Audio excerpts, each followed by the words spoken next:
When do you think the zero interest option will be available with borrowing against XRP, and how will that work? I don't know that you'll ever get a zero interest rate against XRP. Even premium collateral, you're going to have to borrow at whatever the prime rate is. So whatever the prime rate is what I think we're going to get as the best option against XRP. Now, similar to how things work today, if you were to lend your crypto or borrow against it, if you hold it on a platform that gets to leverage it in some way, they will let you lend at a lower interest rate because they're going to generate additional yield with that crypto. That's rehypothecation. Most people don't want to do that. They would rather pay the higher interest rate so that their assets stay right there and they're not rehypothecated and there's no additional risk associated with that company going bankrupt, like we saw with, Celsius and Voyager and FTX. Now, as things progress here, we have pseudo accounts on the XRPL. I believe that you will be able to participate in liquidity pools and you'll have borrow lend on chain. So the way that I'm looking at this is, let's say there's a counterparty that we trust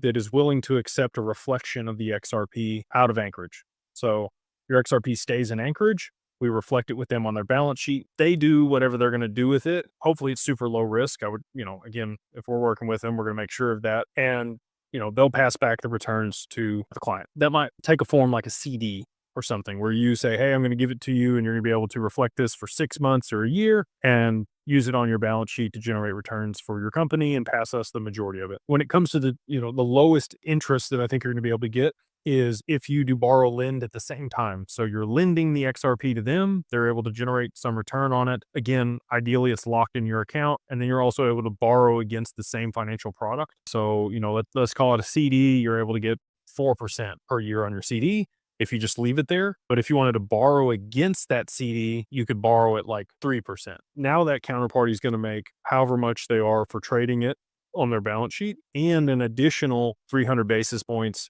for your loan. So now you're borrowing at 3%. That's really good. Or 2%, 2 to 3% is where I think the highest leverage opportunities are going to be with XRP to be able to borrow against it. Yeah, there's never going to be a zero interest rate for XRP in my opinion. Would love to be wrong on that one.